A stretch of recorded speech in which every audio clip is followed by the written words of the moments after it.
Hi there, this is Matt Heffernan, and welcome back to Retro Brewhouse, a podcast about retro homebrew development from the people who make games and demos for old systems using the tools of today. With me today is Scott Robinson. Hello. You got Tom Wilson. Greetings. Zero Byte. Hey. And for the first time, Mike Losh. Hi.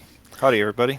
Who is well-versed in this episode's platform, the Atari 2600 video computer system. If you are of a certain age, you are no doubt familiar with this legendary console, the first one to be widely successful and start the gaming industry we know today. It wasn't the first home video game console. In fact, it wasn't even the first one made by Atari, who earlier brought their arcade hit Pong to the home as a purpose-built console that didn't even have a microprocessor. It was a custom circuit that could do only one thing: play Pong. There were many imitators in the home market, including the Magnavox Odyssey, and my first console, the Coleco Telstar.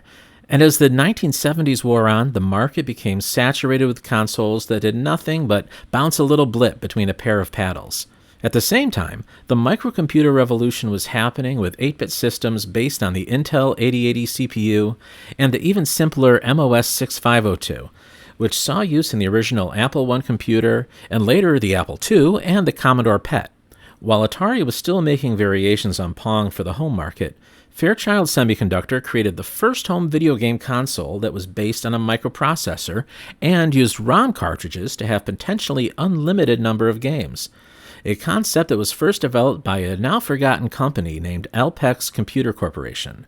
Fairchild engineer Jerry Lawson licensed this technology, replaced their 8080 with Fairchild's own F8 processor, and got the Channel F console to market before Christmas of 1976. Fairchild only had limited success breaking into the video game market, and within a year, Atari released their Video Computer System, or VCS for short, and quickly dominated this new segment. The VCS had a MOS 6507 CPU, which was a version of the 6502 with only a 13-bit address bus, instead of the 16-bit address space of the original.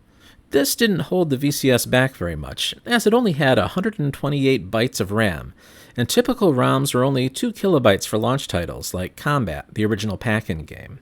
The address space allowed for 4 kilobytes of ROM, but eventually cartridges had internal banking to add additional ROM, RAM, or even logic components. Unlike even the simple Fairchild Channel F, the VCS had no video memory, only special-purpose registers in the television interface adapter, or TIA chip. This meant that a game ROM required not only the program for the game, but also a TV signal driver. Every part of the program had to be timed based on the picture line scanning, a technique known as racing the beam. Putting this burden on the programmer meant that the hardware could remain extremely simple and keep the unit price of the console down to under $200 in 1977, and even cheaper in later years. The limitations of the VCS were so extreme that the launch titles were all very simple games, and it wasn't until 1978 when popular arcade machines started getting ported to it, starting with Breakout, originally an Atari cabinet famously created on contract by Apple founders Steve Jobs and Steve Wozniak. Others would soon follow, including Taito's Space Invaders in 1980, and Atari's Asteroids and Missile Command in 1981. By this time, third-party publishers started releasing games, including a bunch of former Atari developers who wanted greater recognition for their work, and started a new company named Activision. Developers like David Crane and Carol Shaw found new ways to exploit the VCS hardware, and started making more sophisticated games like Pitfall and River Raid. Soon, everybody started getting in the business of making home video games, with companies flooding the market with quickly made games to capitalize on the craze, which had spread out to other early home consoles like the Mattel Intellivision and the ColecoVision.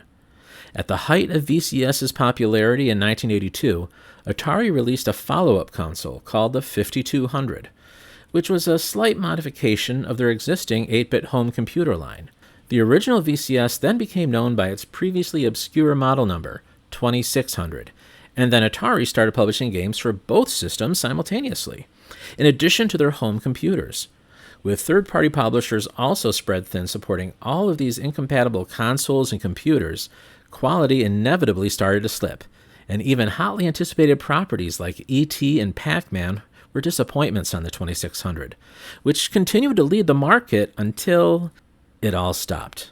The bottom completely fell out of the market, and there was no longer any money to be made with home video game consoles. They were not keeping up with the advances in arcade machines, or even with the newer home computers like the Commodore 64. Stock was sold at a loss, if it could sell at all, with truckloads of merchandise needing to be disposed of, including a massive stash famously buried in a landfill in New Mexico. Yet somehow, the 2600 did not die. Atari continued to produce it until 1992, long after it discontinued the 5200, and alongside the backwards-compatible Atari 7800, which came out later but never managed to find success on the same level as the 2600. Atari and the publishing companies who made it to 1985 alive continued to publish new games throughout the remainder of the 80s and even into the 90s, alongside newer dominant consoles from Nintendo and Sega. Once the 2600's commercial life was over, and over 30 million consoles and hundreds of millions of games sold, it still somehow stuck around. Some remained connected to TVs of people who still appreciated its retro charm, but many more languished in attics, or worse, found themselves in landfills. But some of those consoles belonged to people who weren't content merely playing games. They wanted to make games, and from these pioneering folk came the retro homebrew movement, and the Atari 2600 remains the most popular target despite, or perhaps because of, the extreme challenge of making games for such a simplistic system. So naturally, the 2600 is the first system we are going to be focusing on in this podcast. Future episodes will be on later systems, but today we are going to go deep into the 2600 homebrew scene, the process, the culture, and, of course, the games.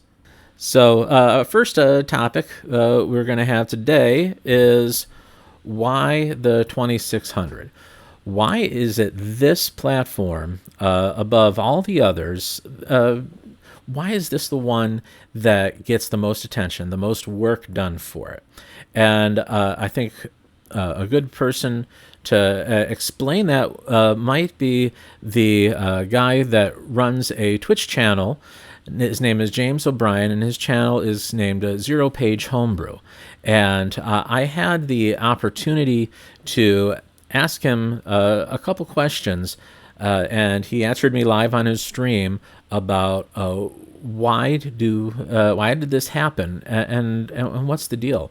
So the question from Retro Brewhouse is basically, why do you think the 2600 is so popular for homebrew? There's a couple of reasons I think it's popular for homebrew. Is that I think the age range of people that grew up with it also grew up programming around the same time. Yeah. Because there was a lot of programming going on in the 80s and maybe even to the early 90s for, like, you had to learn it in school. Yes. And also, there's a lot of really good tools for programming this 2600. A lot of good, like Atari Basic is a very good environment for programming. It's very approachable if you know the basics of programming. Also, it's a very flexible and also challenging machine that you can do a lot with. And it's also something, a machine that people grew up with. And that they want to make games for the machine that they grew up with. So I think that's some of the basics of why people like programming for it. It's also a very cheap old console that you can buy. Yeah. And I think it also compounds. Yeah. Like if there's if there's a lot of homebrew, then people Get interested in making more. Get interested in making more homebrew for it. And there's already a scene for it. Yeah. But and it's been going on since 1995, I think was the first homebrew. So it's been going on for a long time, and there's a big community around it as well. What do you think is special about homebrew compared to legacy commercial games? Special about homebrew?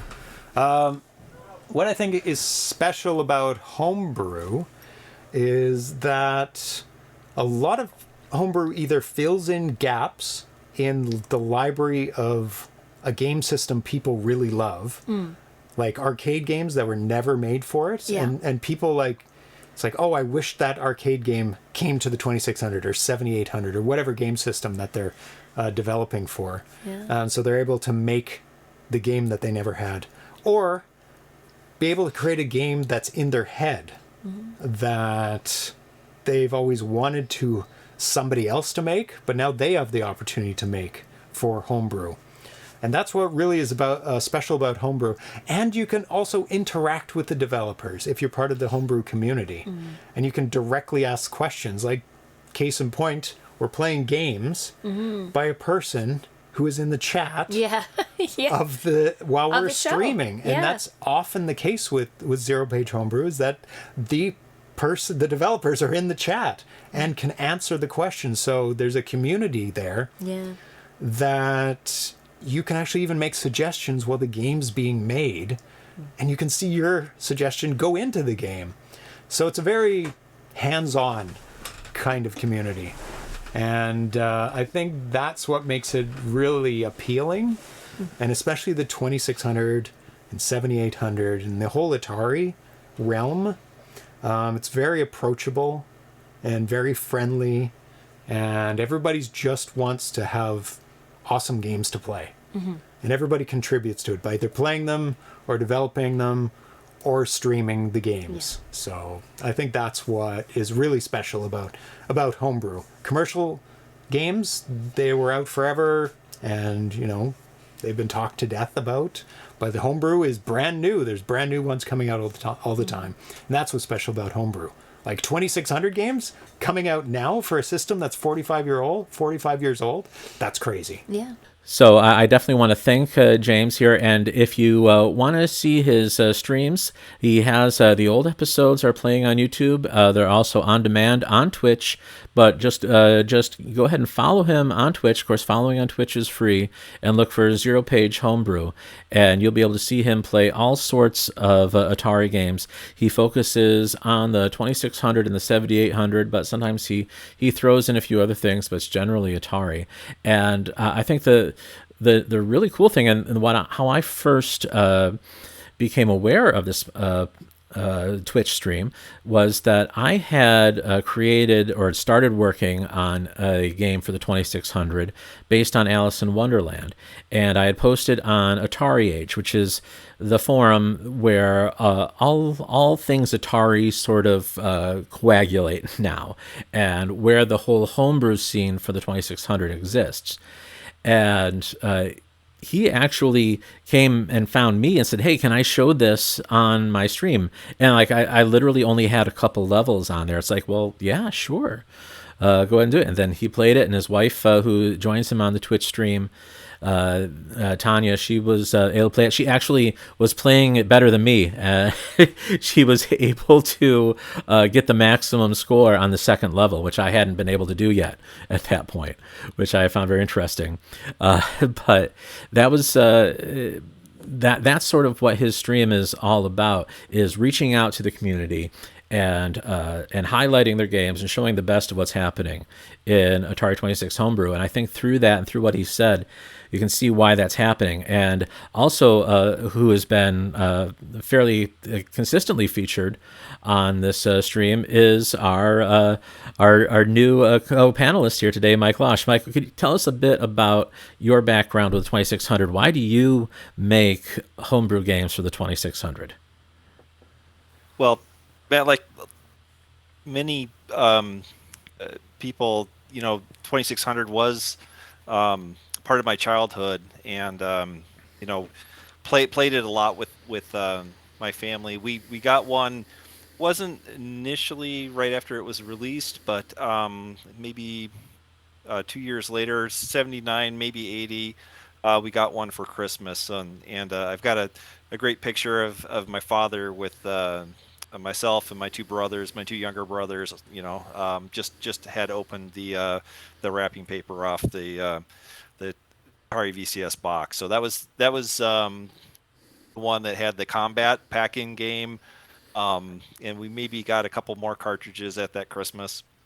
And so my brothers and I played it, with my father, and we just played the heck out of that system for quite a few years. Actually, you mentioned the Magnavox Odyssey. We actually had one of those too. It's kind of amazing because we weren't a very well off family, very middle class. Probably we got it after the Magnavox came down in price. It was the original. I'm sorry, the original Magnavox Odyssey, Not the two. the one that had the plastic sheets that you put on your screen to give the play field a little bit of character. There was a besides the Pong, tennis game. They had a haunted house game that I really liked, and they had a few others. They had cards and other off-screen pieces, physical pieces to play games. But Yeah. that was a very different kind of system because it wasn't computerized. It only had analog circuits with very few options that you could activate through these cartridges that were plugged in. And they were just jumpers, right? There was no active circuitry Yeah, on there. from what I understand, yeah, it was just jumpers that triggered some different circuits, and patched in different circuits. So very limited range. But there's people even doing homebrews now for the original Magnavox Odyssey, which kind of blows my mind. They find ways to make a game out of those limited functions. New games. But anyway, I became a programmer. I got the basic programming cartridge for the VCS here when I was a kid. I had expressed interest. I wanted to get into programming. I had a chance to play with one at a summer camp. I don't remember exactly what model it was. It might have been a SOL, Sol, or it could have been a very early Ohio Scientific 8-bit machine, maybe a CPM type machine. But then Radio Shack came out with theirs. Popular Electronics was running, project like the Cosmic Elf.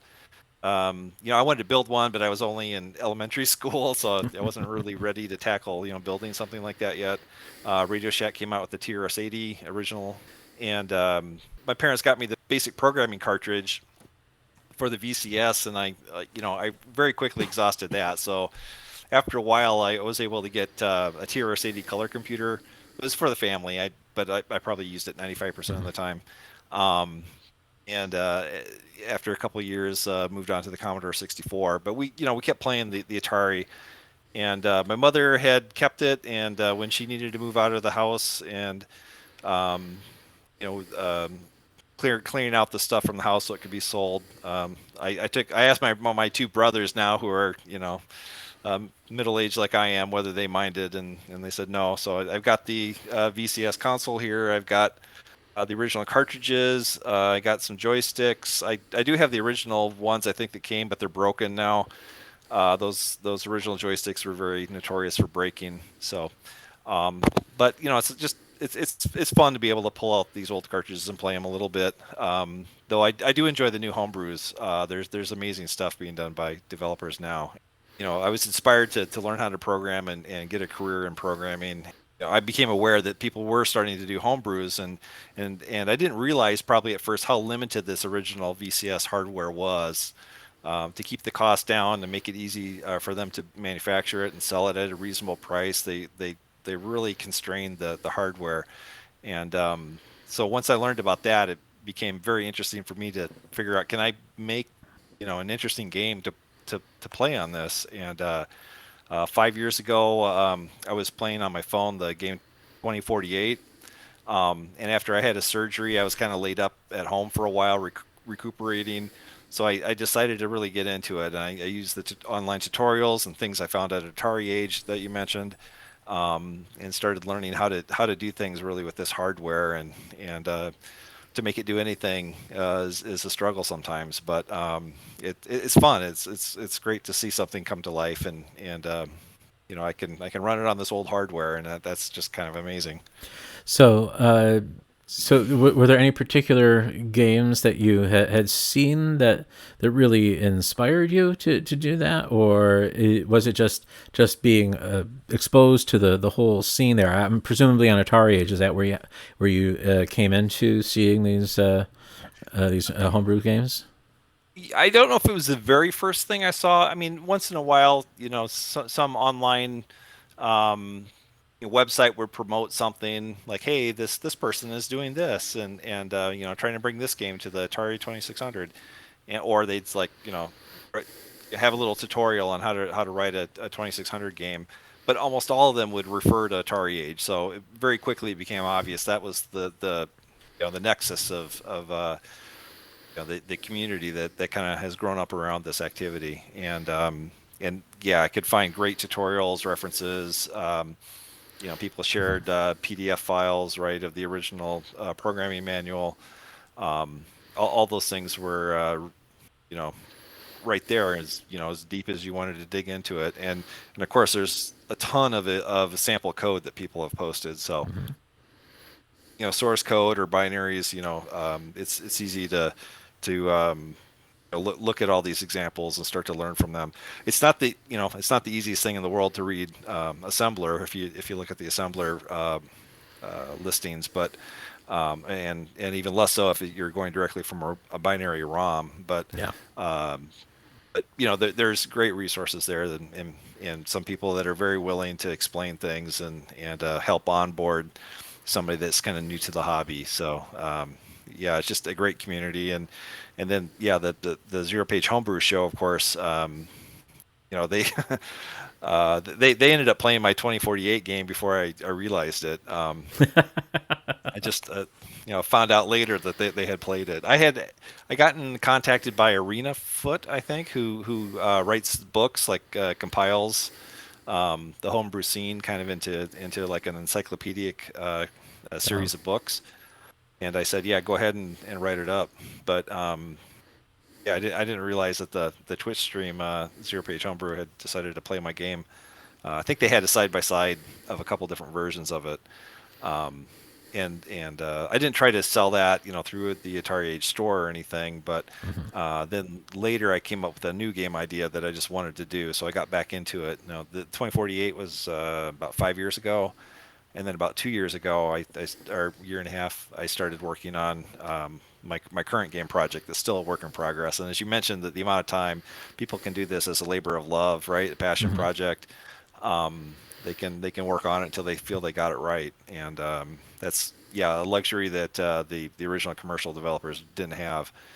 Some of them still produced amazing things, but some of the less lower quality infamous games were really constrained by that. Hey, we got to ship by this date, and you only have this amount of ROM to do it in, and this number of weeks, not months or years, and yeah, sometimes the results are not as good as we know that is possible. Yeah.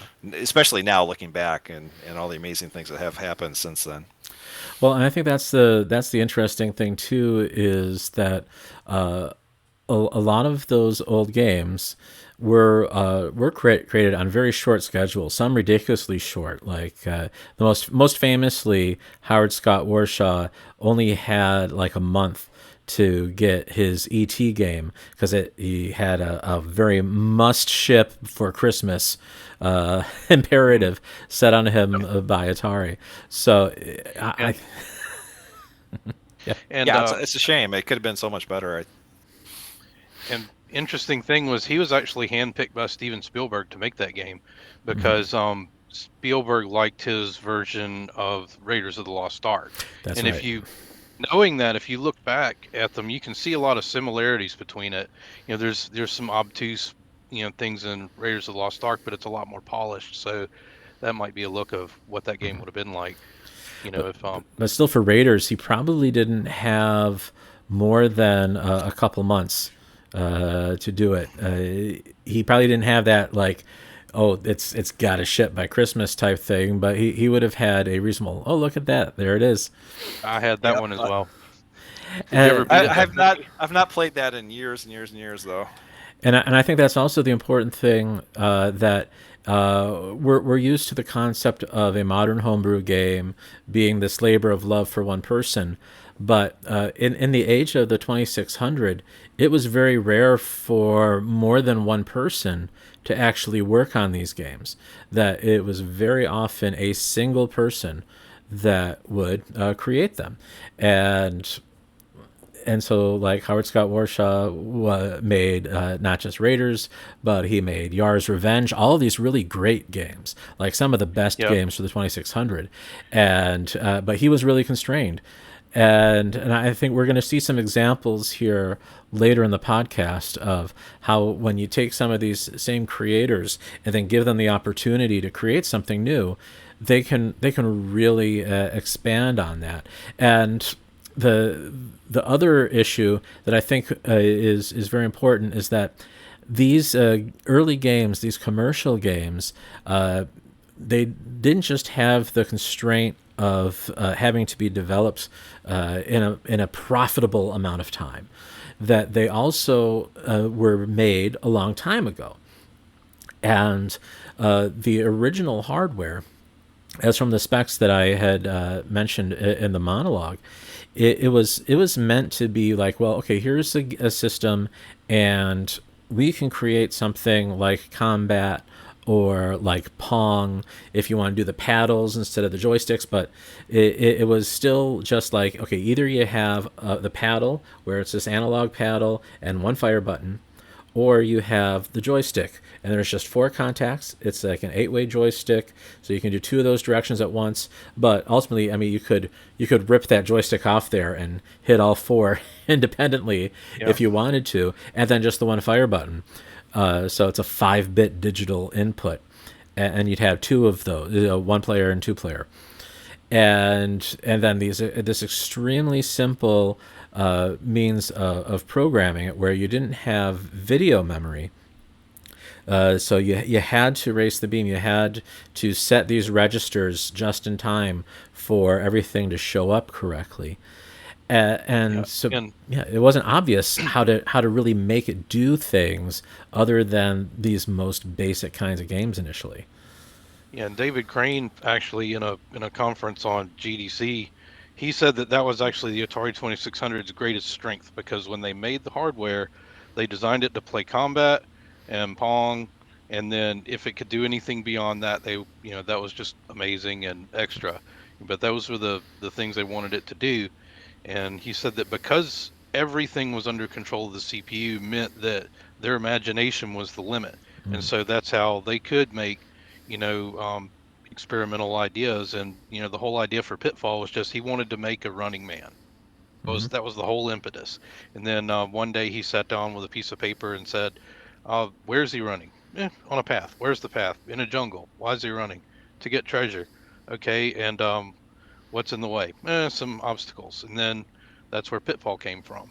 And the thing he's actually the most proud of with that one is the fact that, you don't think about it looking back, but even the 4K ROM is a limitation. If it has 256 rooms, and he made a reversible RNG that produced the bits, and he used the bits in a 1-byte field to generate the rooms procedurally. And so his development for game content was he just sort of went around the whole map and figured out where the best beginner play was and made that the starting room. And that's how Pitfall, but it was because of the limitations. And well, it's interesting because he could make such a thing. Yeah, he effectively created the first if it wasn't the first platformer game, it was the first like open world platform game, and he did it in 4K. Like, not 4K pixels TV, 4 kilobytes of ROM. And it all sat in there. Yeah, it's amazing. Okay, so what you can see now, if you're watching this on YouTube, we're going to be showing you some clips of these games if you're not familiar with them. And what we have right now is a Mr. setup, which is a multi-platform FPGA console that can emulate all these different systems, but do it in real hardware. So it's an FPGA recreation of all these different systems, including the Atari 2600 and the 7800, which was backward compatible. And so here we can see Pitfall. And of course, you have the very common thing that you have is he's swinging on a vine over a pond with alligators in it. And you'd see always like the 3 alligators in there. Well, there are only 2 sprites on the Atari. You had like player 0 and player 1. And so player 0 was usually whoever you controlled, and that would be the guy. And then you'd have the other sprite, player 1. In this case, would be depending on where you were, it could be that little score at the top. It would be the little Both branches, sprites, actually. little branches of the trees. It was these barrels. You'd have these 2 barrels. The hardware let you double or triple the different sprites. So it became actually very easy to have like different spacings of those barrels or those 3 crocodiles all in a row. And like there we can see it in those 3 crocodiles in that pond was sized because when you had those triplicate sprites, that's just how much space it took up. So that's how big the pond was going to be. Yeah, and one of the interesting things David Crane talked about was the hardware actually let him do some things like when the crocodile eats him or when he falls through the floor or into the sand pits and things like that. All he does is just turn off the sprite at that level in the kernel, so it doesn't matter where Pitfall is, and he automatically falls into the lake. Like Yeah, in the because see, middle when of he it. falls, he actually it eats him up. Yeah. And all he had to do was not show the sprite. And that's the other thing. Like the original hardware was like, all right, well, the playfield will have a background color and a foreground color, and then the sprites will just have one color. But you could change that color from one line to the other. So if you look closely at a lot of these sprites, like the Pitfall sprite, Pitfall Harry, as he has been like retconned into being called, you'll notice that he is multicolored. He's got, like brown hair or a hat. It's kind of hard to say what that is. It's so blocky. But then like a flesh tone head, and then 2 colors, like a light green shirt and dark green pants.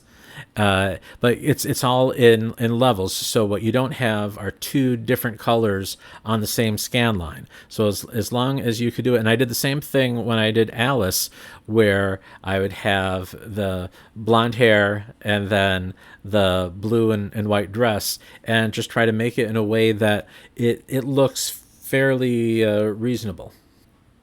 And yeah, it just kind of works out that way. Like even the brick wall, where you could say that that's still also being done with a player sprite. So you have like one player sprite's the ladder going down, and then the brick wall on the other side is the other sprite, and then you can see like the little blacks. It's a black background, so it has empty pixels where there's the black parts of the brick, and then there's the red parts of the brick, and then there's these white lines of mortar in between them. It's just changing the color of the sprite and filling in all the pixels for those white lines. Or it might actually be the playfield showing through and just having little bits in there. So, and that's the thing with the playfield, is that it was for the whole playfield you had 20 bits. You had a 4-bit register and 2 8-bit registers, and then they could be either mirrored or they could be repeated. But because what you'd have to do for something like Pitfall is repeating is not going to work. You're going to have to, or mirroring is not going to work. You're going to have to repeat, and then as you're rendering each part of the playfield, it would go playfield 0, 1, then 2, and then 0, 1, and 2 again. And what you'd have to do is have playfield 0 be a value, and then you're changing that so that it's the next time it does playfield 0 again, it has a new bitmap in that's going to go and get rendered. And so it's all of these weird sorts of challenges I think makes it interesting, in that where you're creating a game without memory, 128 bytes of RAM, everything's in ROM, and you don't have video RAM. It's just magic, I think, is what it comes down to. Yeah, that you can do anything. Manipulating.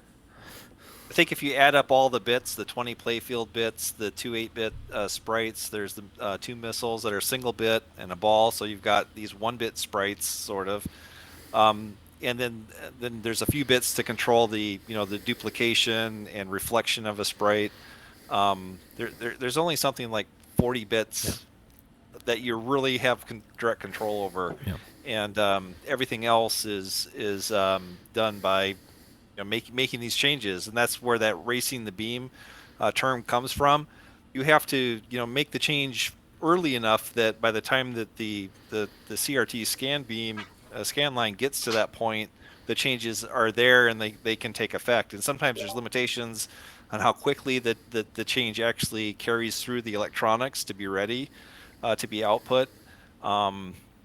So yeah, it becomes a real puzzle in terms of working out the timing of these kinds of things, and and have enough.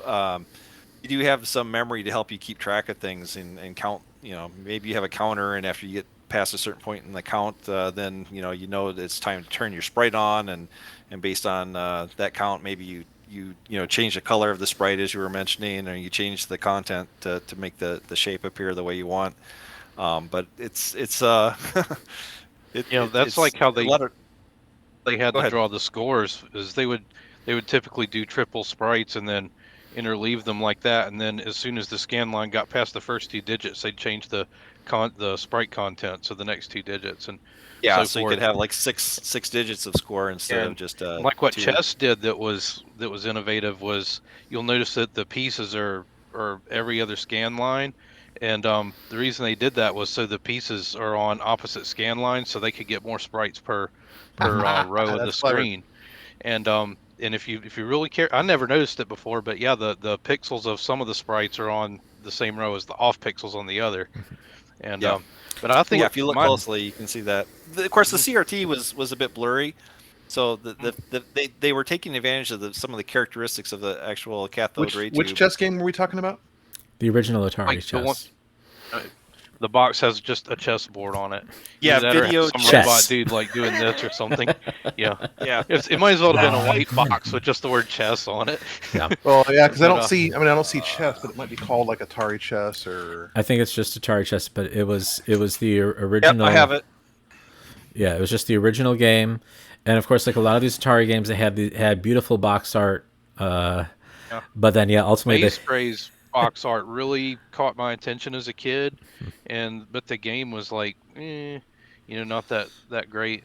But talking about the RAM limitation is one thing that's interesting to me, because like whenever I talk to younger people, I'll say the Atari 2600 had very little RAM. Now, what's an obscenely small amount of RAM? And some might even guess like 128K or 4K or something, and it's like, nope, 128 bytes, and that's like overlap with the stack too, so you get next to nothing. But another game that I think really shows good use of that is Adventure, because Warren Robinette, he saw like Zork and stuff like that, and he said, I want to do that with graphics. And his boss said, no, that's impossible, don't waste your time, go make something else. And so he actually did start making that in his spare time a little bit, and then on the clock anyway. And he said that he had a little more of a background in official computer science training in his college, whereas a lot of the guys there were electrical engineering backgrounds. And so he actually made a data structure, so he has an array of struct for every actor in the game, and he has pointers and things like that. And the game's like an operating system. Every object over the entire world is constantly being updated, and if it's off screen, it's off screen, but they do their thing in the world constantly. And that was an interesting thing. And of course, the most famous things about Adventure being that it's sort of the original action adventure genre title, so Zelda is a descendant of that. And of course, it was the most infamous or famous like Easter egg thing with the where he hid his name in, and then once he knew enough ROMs had actually shipped that they couldn't undo that, he told one of his buddies over there and then quit, to go do other things. But so Yeah, that was one of my very, very favorite games. I played that so much. You are a dot. Hello, Dot. Yeah, that's your I don't know if I can. your player's How about sprite is a Wacko square. and Yakko? And I I don't know if think this will show up. It's probably too bright right now, is it? Well, I think also I don't know if the player is even a player sprite, because the other thing that, so you have the two you're the player ball. sprites, which could be 8 pixels wide, but there also, there's the ball and the missile. So you had 2 balls and 2 missiles, and they're each associated with the player. So they could have their the timing associated with the position of the player, because just as the name would suggest, like you could have a missile, like if you're playing combat, you have one tank firing a missile at another tank, and back and forth, so you could track which missile was coming from which tank.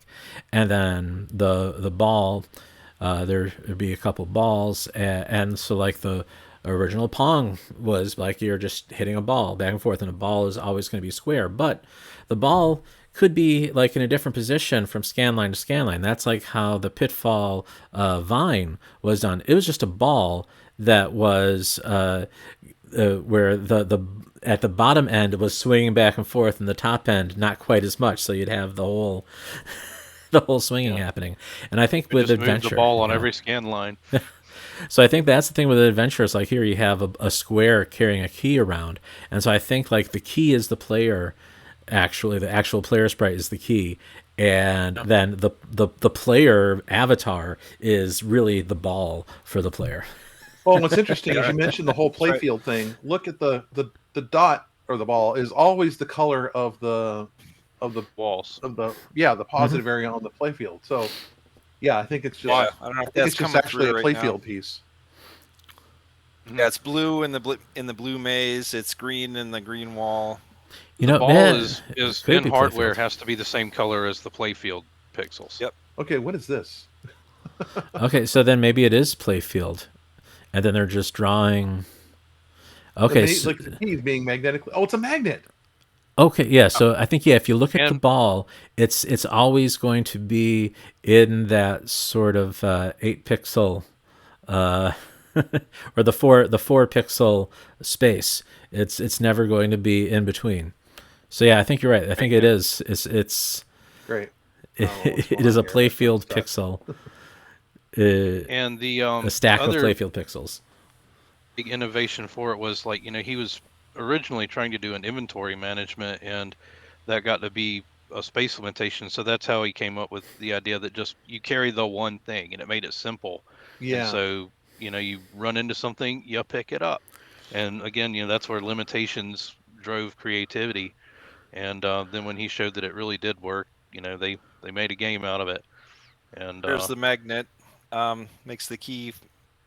Actually, that was a workaround, because you could drop objects and they would get stuck in the wall. Mhm. And if you can't move through the wall yourself, then how could you get the object? so the play magnet- testing led to that object. Yeah. So that's that. Let's just for fun, let's go load up the NES. Oh Look yeah. at the- between that and Legend of Zelda, and you can see how clearly one inspired the next. Oh yeah. But this is one of the first games, I believe, Oh. that broke up a world into multiple screens, and instead of scrolling everything, you transition, you kind of flip to the next screen. But before that, Pong took place on one screen, combat took place on one screen.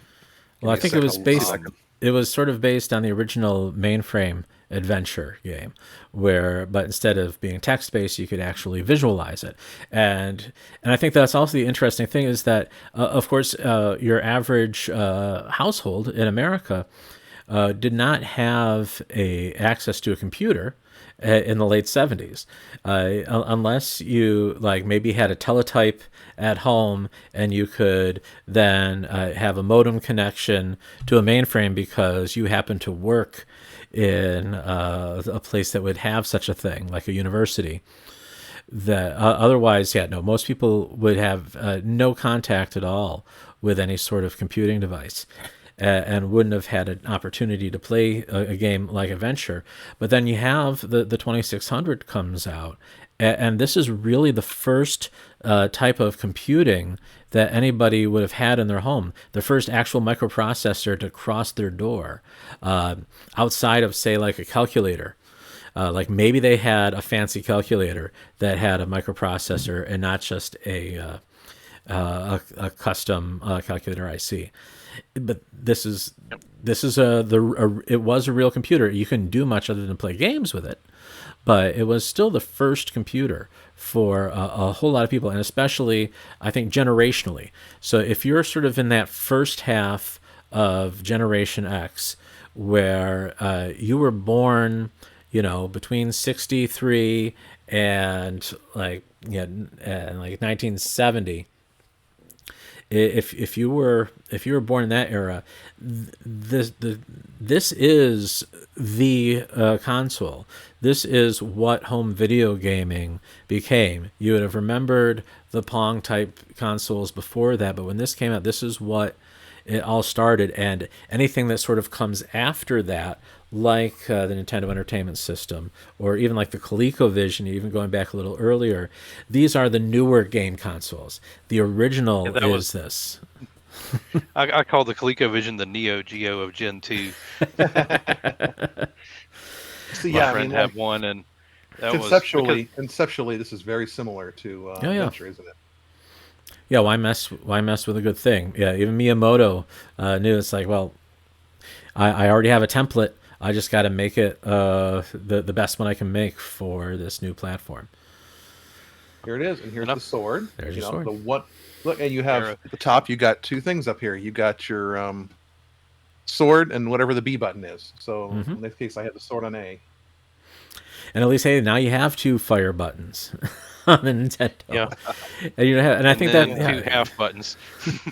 So that's what you have with the 2600 is that utter simplicity, and the fact that in order to make a game for it, you have to know it so intimately.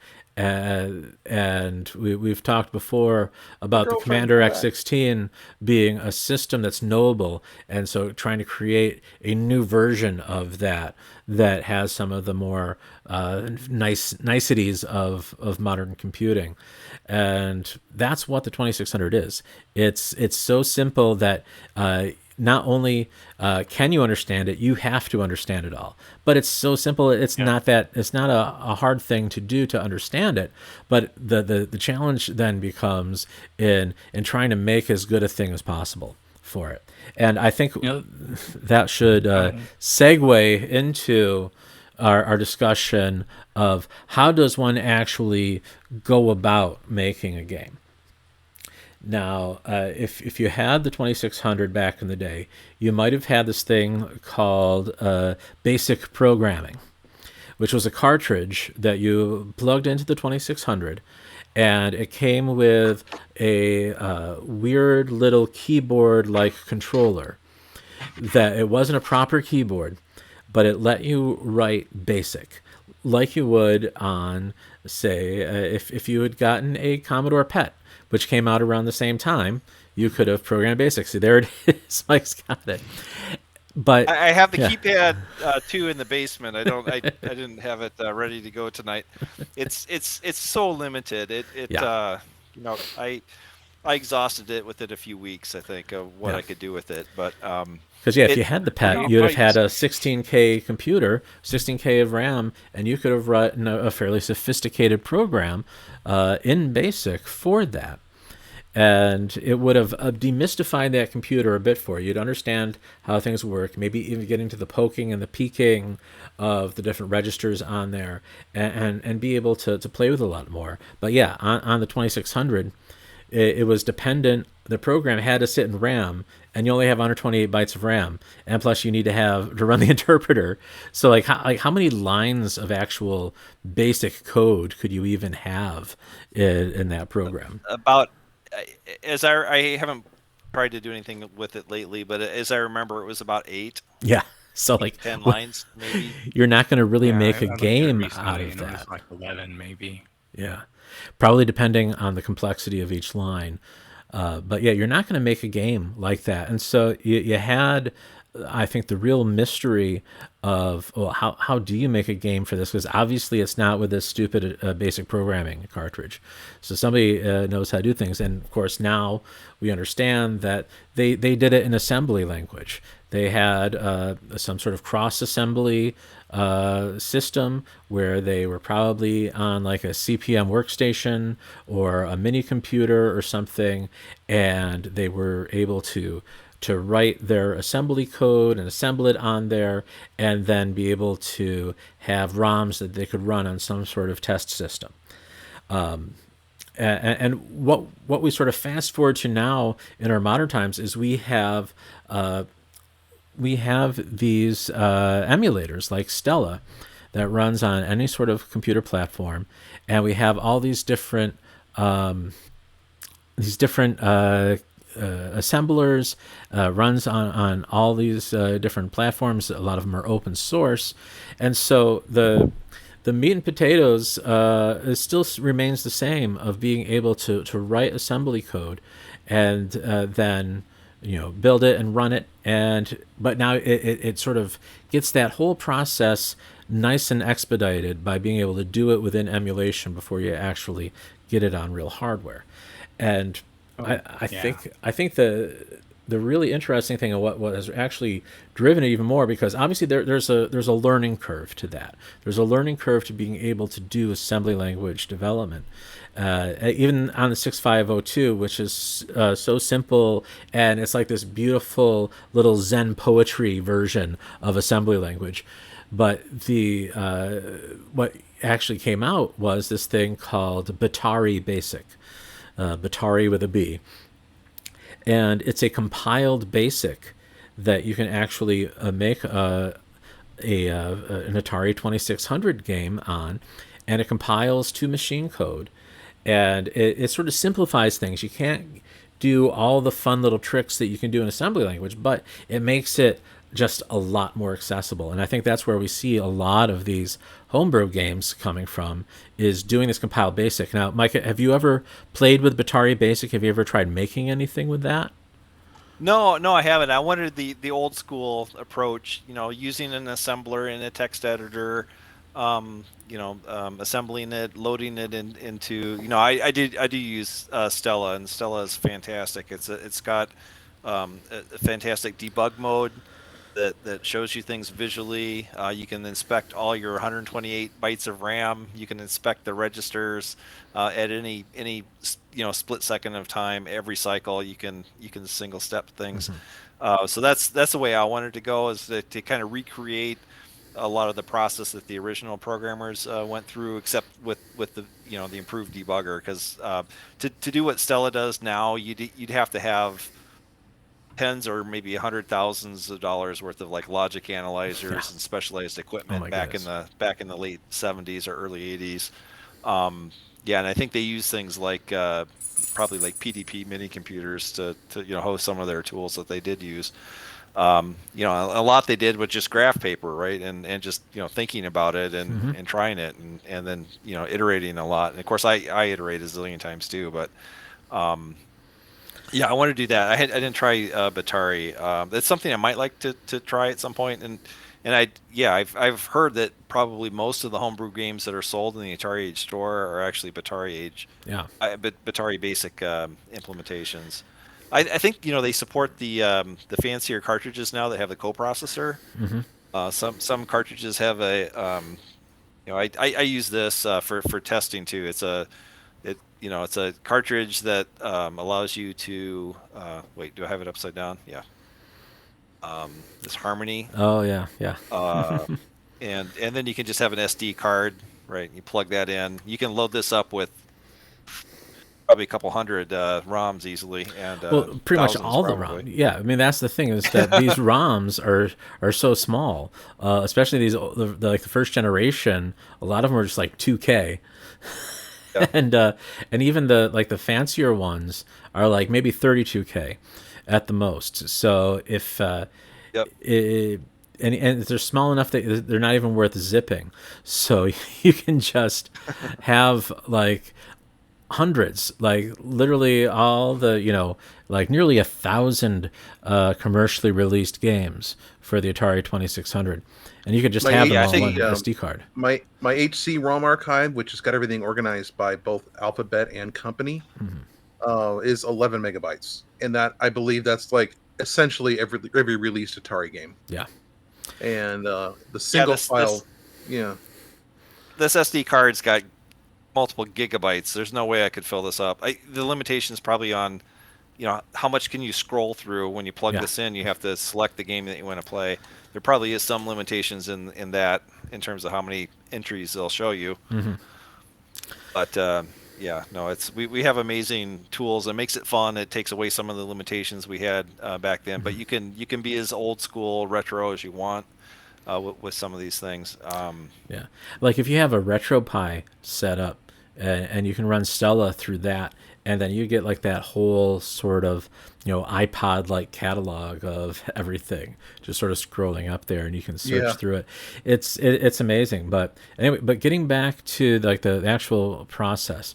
So of course, yeah, like you, I only use assembly language because again, the whole point of this is for me as a hobby is to get into the ones and zeros, to get into these bits, to actually twiddle with these, and to use Stella where it actually shows you the dot, the scan dot, where it is, where that beam is going to sit. It's like, all right, well, here, looks like this beam is already over here, and I'm changing this register too late. So I got to make sure I change that register while the dot's still over here, so that now it's in place, and then the dot can go through. And then you can even see, like on a single no-op in your code, and you definitely got to use a lot of no-ops when you're doing an Atari game, is you can see just how far that beam moves just to execute a single no-op. And so some of the times, sometimes you have to use some of these other timing schemes. There is this horizontal movement register where you can say, all right, the even just doing a number of no-ops, an unrolled loop of no-ops, it's not going to give me a precise enough timing. So it's like, all right, I need to be like this offset on this line and hit it, and then it will actually give me that sort of in between position. It's a very interesting thing, and like you said, it's a puzzle. It's sort of like building a puzzle out of data, out of bits, out of timing, every little thing. It is almost like Yeah, it's you are multi-dimensional. you're conducting a symphony of bits that is just cascading constantly. And that's how everything has can't to be be. too early. Can't Yeah. be too early. Can't be too late. Guess they would have killed for the debugger in Stella showing you where Oh my the scan goodness, line yeah. is, because then if you wrote something, then they had to burn it out to a ROM, or have some really expensive rig to simulate ROM with RAM or whatever. They did have that, but sometimes they have one station and all the different developers had to share time on it and everything. I was gonna say, yeah, those kind of ROM emulation setups. I think that came the most part more in the later 80s, 90s. It was not common at all. I think most of the time they just took the programmable ROM, the PROM that you could erase with the ultraviolet light. So it had a little clear The window. crystalline window that the UV light can go through to erase the contents, and it would take several minutes to do that. So you'd have usually a batch of these chips lined up, ready to take the next iteration, right? And then you can plug it in and do it. I did some embedded systems programming that way on an Intel 8051 chip, very low end 8-bit microcontroller. So I had a taste of that approach, and I think a lot of the original Atari work was probably done that way too, because this. Yeah. I was still doing that. Anybody who's done the Ben Eater 6502 breadboard has experienced this type of development. Exactly. You have to take the chip out, burn it, Yep. put the chip in. But Yeah, I mean, I was still doing that in the 90s, like as late as 1998. I had a job where it was an older system that I was maintaining, and yeah, it was UV erasable EPROMs, and I'd peel the sticker off, put it in a little oven there, the little tanning bed where it would erase, and then meanwhile I'd have my programmer set, and I'd be able to cycle through a few chips where it's like, all right, I'll make the change on there. I've got like one EEPROM in the system, one in the programmer, and one in the tanning bed, and you're just cycling through. And again, I did have some equipment to be able to go in there, but I was dealing with it was actually still 8-bit, embedded 8-bit in the 90s on a 68 HC11. And so I'd be able to just have to still really observe things. And I would have I had a UART on the system where I could pump stuff out a serial port. And so on Procom, I could get all right, this is what's happening in there. And again, that's a nicety that I had on an embedded system in the 90s that had been developed back in the 80s. But with the 2600, you didn't have that. You just I'm sure their development system was not terribly sophisticated. I don't know if they even had a means of being able to step through their code at the time. They would just have to run it and try to figure out what was happening based on how it saw, and then do the actual engineering work of counting cycles and understanding what's actually going wrong. Fact, there actually were some at the time in that time frame. The company had created what's called a turnkey ROM, not a turnkey ROM. I'm sorry, it was the monitor ROM for the Altair 8800, and it did some trippy stuff to allow single stepping. Like it would actually, it literally, you'd single step, it would literally turn the clock on for like one cycle's worth of operation. Mm-hmm. And it would like stick it would stick an RTS at the next, it would basically fake an RTS in by literally turning off the RAM and then just writing an RTS setting the bus to the value of RTS. And so a lot of these debuggers were hardware that worked by faking data into the bus.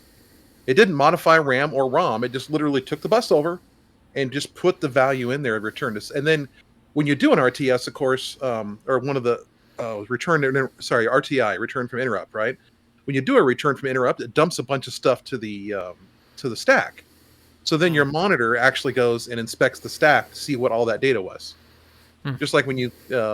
So I don't know if if they had that available on the VCS, for example, but that, you see those kinds of things in the 6502 developments and in the 8080 development kits where they can. Yeah, interesting. The stack is mapped into the same 128 bytes that you have to That's do true. your Yeah, there's not a lot of stack there. Normally, the 6502 uses the second 256 bytes, the second page of RAM for the stack, but with the 6507 chip and the limitations they had with the address space, they kind of mirrored the stack into the. So yeah, you have to leave the top 8 bytes, 16 bytes, kind of, you can't touch that, otherwise you're likely to corrupt a return value, because you could jump around with subroutines. Some people like to use that more than others. I'm trying to my current game I'm working on. I'm trying to leave at least 12 bytes free for the return stack. But I don't even use the stack usually. I just jumping. He's jumping here or there, and never returning. And also, I think the interesting thing, like Tom, you mentioned RTI. That's another thing that you basically don't do with the Atari 2600 are interrupts. So whereas like in other consoles, you're doing like almost everything through an interrupt. You're dealing with all of your VBlank processing or whatever it is, like you would on, say, a Commodore 64. You're driving everything through interrupts, or even later systems where like you're setting up a DMA load into VRAM or something, and just kicking that off, and then that interrupt will happen and it'll suck all that stuff up just in time. And you don't do that with the 2600. You're just actually doing it when it needs to be done. And that's if I recall, the chip in the 2600 doesn't even have an interrupt. The pin Like it's there in the silicon, but the pin's not actually connected. You have a reset, so the reset pin is Right. connected. So go ahead, Mike. The one thing that they really did though that was ingenious is the W sync, which basically freezes the CPU until the video scan line, the horizontal sync, returns the scan, the cathode ray to the beginning of the next scan line. So you can always sync up again with what the beam is doing as it draws across the screen. And by doing that, you have a chance at least to try to get everything to happen at the right time. If that didn't exist, it'd be almost impossible. Oh yeah, So no. they really did an ingenious thing to at least provide that if they're not going to allow like true raster interrupts and things that we have on other computers. One of the things I had never thought of or noticed a difference in that a question at GDC brought up was like one of the tricks you can do is if you really, really want some extra CPU time to do things, there's a difference between what they call a one-line kernel and a two-line kernel.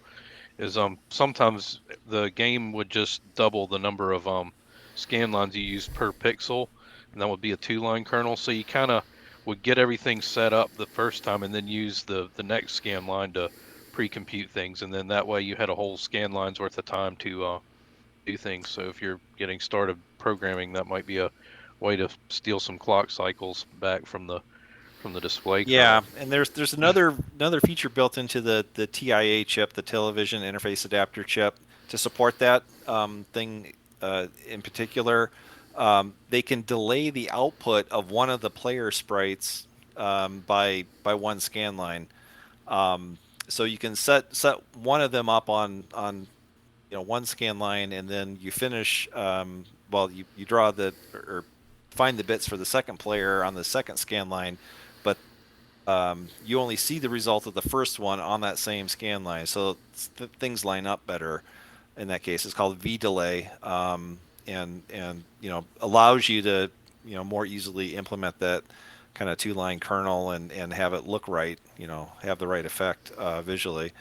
And I found a use for that in my current game project that I'm working on. So it's a real pain to to implement that, and it's like the most convoluted way probably to position graphics in a computer that I've ever heard of. But it Well, bear in mind that no one had really done it before, so nobody knew how to do it. Yeah. Well, if they could have just provided a direct write register of this position, it may have, maybe it could have been done. But to economize the chip, make it as small and cheap to produce as possible, they really cut the number of transistors. So it's like, what can we get away with? Arcade machines were more sophisticated by then, and Atari was making arcade machines that did have hardware sprites and actual video memory and things like that. They weren't doing that. They knew an expensive way to do it, where it's like, yeah, if we want to charge even in the mid 70s several $1,000s per unit, that you could have the actual Neo Geo of the 70s back then, and somebody could literally pay $1,000 like for each game. But you just how do you make it affordable? How do you do something more than Pong? It was so difficult. It wasn't that they couldn't produce the circuitry to put 24-bit colors worth of information on the TV screen. It was just that the amount of resources it took to store the information to feed that would have cost, it would have been a mainframe essentially back in those days. Oh yeah, it would have been far more expensive than like a regular computer. Like even if you looked at like the Apple II, which was still like fairly expensive at that time, it would have been even more than that to have something that was any more sophisticated. I think the second part of making these games, like we had mentioned, is getting them on Atari Age, and I think we should explain a bit about what Atari Age has meant for Homebrew. That if you're a developer and you actually make like a real game, and it's like complete enough that like, hey, you know what, I could actually sell this. I want to make a cartridge, and that Atari Age makes that become attainable. That if you get enough people that would want to actually buy your game, like after sharing demo versions, like you can do that on the Atari Age forum, you can share that. Of course, you have GitHub, like I put all my stuff on GitHub. And there's all different places where you can share demo versions or complete versions or even the source code. But Atari Age actually gives you now this means of being able to self-publish an Atari game. And this is something that you really don't even have for other homebrew systems. So yeah, if you make an NES homebrew game, you don't have the same sort of infrastructure that you have with Atari Age, where you can just go have somebody manufacture some NES cartridge that you can then go plug into your NES and then play that game, and then have them make a box for it and provide distribution. But anyway, that leads me into the final topic here of this podcast, is the best of this 2600 homebrew. We had these our arcade remakes, like porting these arcade games that never made the 2600, and that's what Champ Games has been able to do fairly successfully.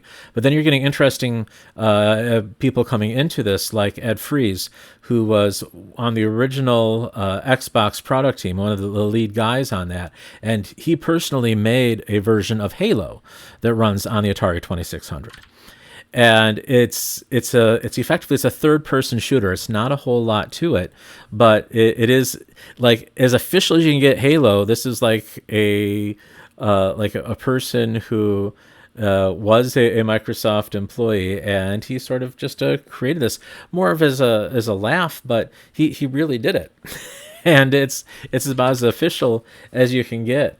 And well, you also have Champ Games. He did a remake of Wizard of War, where that did come out on the 2600 before, but he made a more sophisticated version that uses this Atari Vox accessory that actually has synthesized speech in it now. So his Wizard of War extensively uses synthesized speech on a 2600. Actually, it plays all these voices.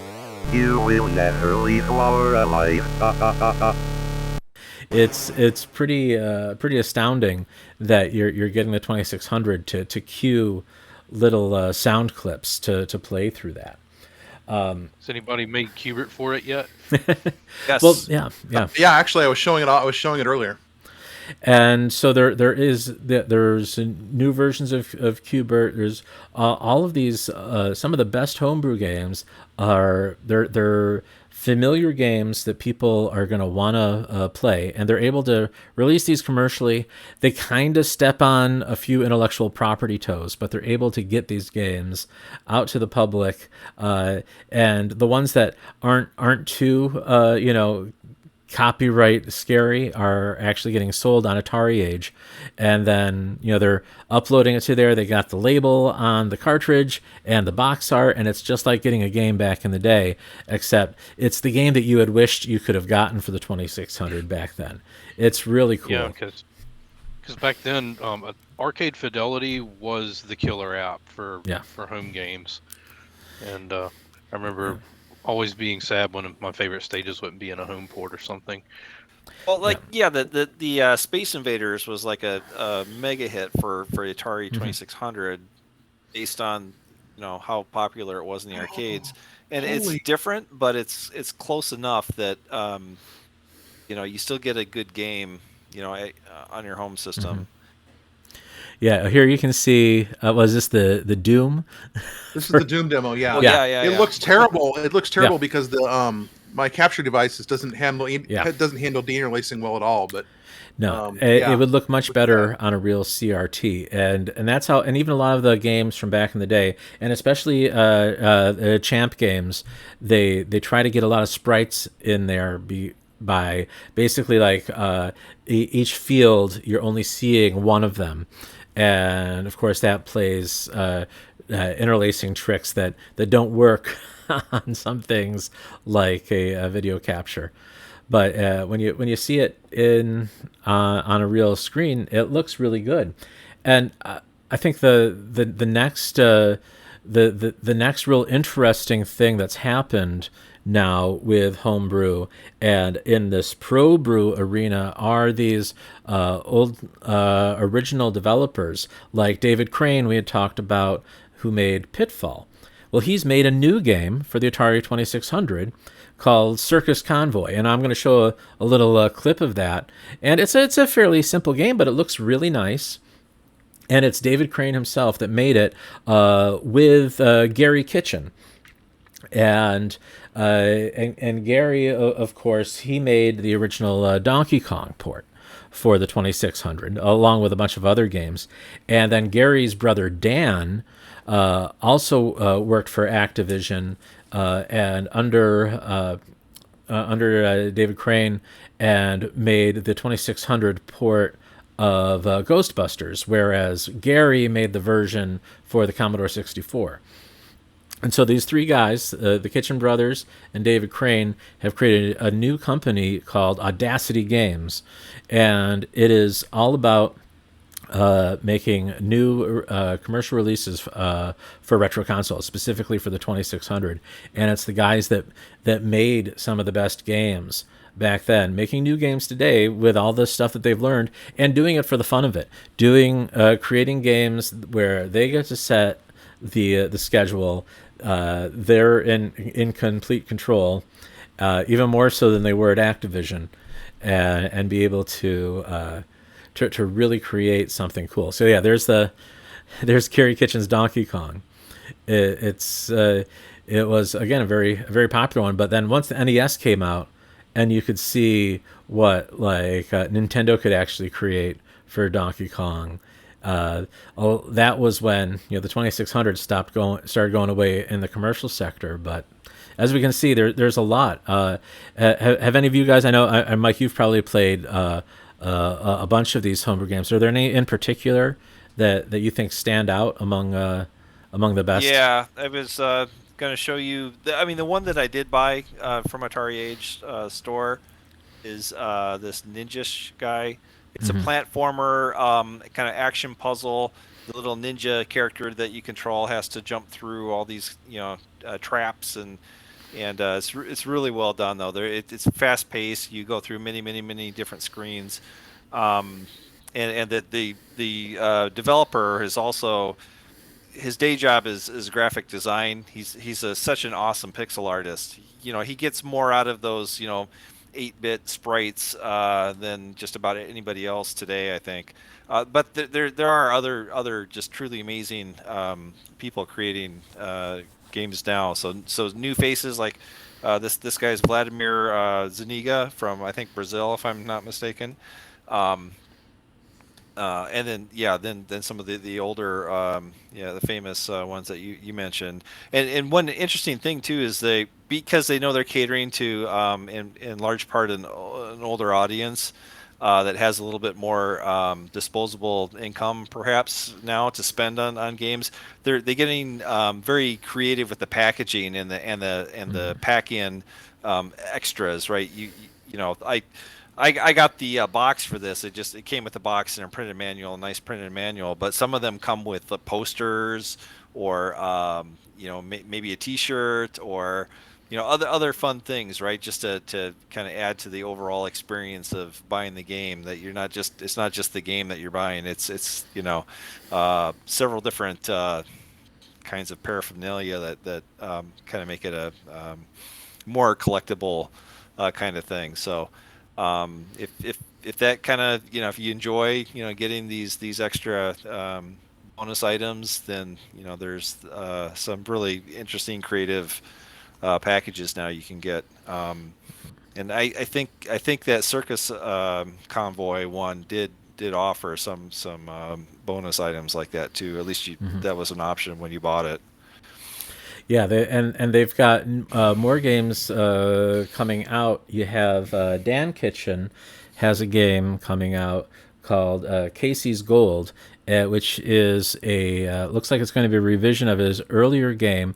He put out a homebrew game before called Gold Rush, and it's very similar to Circus Convoy, where it's a platformer on a running train. And so you're bouncing back and forth between the different cars, and so Dan Kitchen will be releasing that under Audacity Games, and yeah, they're big enough names, they can actually go outside the Atari age ecosystem and sell games on their own and have all those nice new things. And I think that's the cool thing about homebrew in general is that you'll see a lot of that is the return to these sort of big box packages where you have all these different things and getting back to being the physical items. But the other nice thing is that a lot of these homebrew games, especially the ones that aren't commercial, you can either get the demos or even more, you just get the whole thing. You just download it for free because it's open source, or people are just freely sharing the binaries on Atari Age, on Discord. So if you go to atariage.com, you can get into the forums there, but they also have a Discord, and you can get engaged with this extremely vibrant community. And there's always all sorts of things going on. And if you have the Stella emulator, you don't even need to have the real system. You can get right in and start playing with all of these. I know Tom here, he's been showing some of these things on the mix of these legacy games and the homebrew games. I don't know, Tom, before we started working on getting this podcast together, had you ever played with any of these 2600 homebrew games before? I had not. This is the first time I've even seen some of these games. Like this little Portal game right here. Yeah. I'm totally going to spend some time playing with. And I actually, by the way, I had to find another controller in order to play with this. Okay, that's right. There is a Portal. Yeah, that's up right now. I can't figure out how to fire the blue Portal, and I assume I've got to remap the joystick second button here. But I'll probably bust out my fight stick and map the fight stick to both set of buttons or something. Or you can use made Genesis controller. A custom controller for the homebrew scene, that's prevalent, because I'd like to use I've always been fascinated with paddle games, and I felt like there weren't enough of them. One game idea I have would be some game where you're controlling like a claw that one paddle makes it go side to side, and your object is to collect things. Like the screen is like a conveyor belt going underneath, because vertical scrolling is easy for 2600, as easy as anything can be on it. And the other paddle would be the speed, and your scoring factor would be based on the speed. So if you want to play it safe, you can slow it down. And I thought, if I were to make that game, you basically have two paddles go into player one. If you had some kind of controller that had both paddles already in there, then, because the official default ones, they'd be loose. You'd have to clamp them together or something to play the game. And if you also wanted buttons, it's just not set up that way. And I thought, you could have like a 5-button controller almost with an analog stick left and right that was the two paddles. Well, wasn't there a steering controller that used the paddle interface on the 2600? I think there was a rotary encoder for the Indy 500. Okay. So it's called the driving controller, and it spins all the way around, unlike the paddles, which is kind of backwards, right? Your steering wheel in your car stops if you turn it far enough, like the paddle controller does. But for whatever reason, they decided that like a completely free 360 degree, you can keep turning it as far, as long as you want. Probably because it's easier to make it that way. Seems like you could have a spring and it would actually feel more realistic. But yeah, no, I've got an idea for the driving controller. My market is probably like 3 dozen people out there now that still have those. So if I do it, it's more probably just a tech demo. But yeah, I've got an idea I'd like to really try with that. The driving controllers can actually be mapped to. If you get I don't have it here. I have a farming simulator control set, so it's actually a tractor wheel and a big button panel. But the Mister can emulate paddles using analog controllers. So, like if you have an Xbox control stick, you can actually have the analog joysticks do the paddles. And I don't remember all the details of how to. And you can do that with the emulators too, like Stella and stuff. So you could totally just take a standard a standard racing wheel and map that as an input to for something like pole position. Nice. And of course, a spinner can also be used to map to paddle controllers. So what it does, and the spinner, of course, is just a rotary encoder, and it just creates an arbitrary value internally and then maps that out. So you could take, you could actually build a steering wheel using a rotary encoder, and that would be cool. But what I was thinking is, I'm not going to do it with this one because I like this one too much, but I bought a second arcade stick controller, which is in my pile back there. And what I was going to do is I was going to map this to the primary exactly like you'd expect. And then I was going to map that, fire button. And then I was going to take these buttons right here and have them run as a second set of directional inputs. So in a WASD type of setup. So up, left, down, right. And then have the other fire button like on one of these. And then maybe have and that would work perfectly for for using all of the possible control inputs on a VCS console, at least the joystick inputs. Yeah. And actually, the VCS it can support additional controls beyond the controllers. Obviously, if you're making a game, generally you're going to be targeting the joystick or the paddle, and more often the joystick. But like if the Sega Genesis controller, the Mega Drive, as it is in the rest of the world, it works perfectly with the 2600. And of course, there are 3 fire buttons on that Genesis controller, and you can actually make a game that expects those buttons to be there, and so you could use A, B, and C. Doesn't it do that by using the paddle inputs as the second and third fire buttons? Yeah, something like that. It gets mapped. Just the way that the little shift register inside that Genesis controller works, it gets all that data out there, and you're able to effectively read that on the on the actual 2600 unit. So that ends up being a lot of the sort of some homebrew games are actually targeting now. Okay, just use a Genesis controller. That's your special controller that you use. It's closing time at the Retro Brewhouse, so I want to thank you for listening. This podcast was hosted and produced by me, Matt Heffernan, and our co-hosts today were Scott Robinson, Zero Byte, Tom Wilson, and for the first time today, Mike Loesch. The opening theme for Retro Brewhouse was written by Zero Byte, and the closing music you hear right now is 5-Bit Thief by RushJet1. Our biggest thanks go out to our supporters on Patreon, especially Andrew C. Young, Brian Lawson, Electron Star Collapse, Eric Floor, Jimmy Donsbo, Leo Payson, Savej, and Vince Valenti.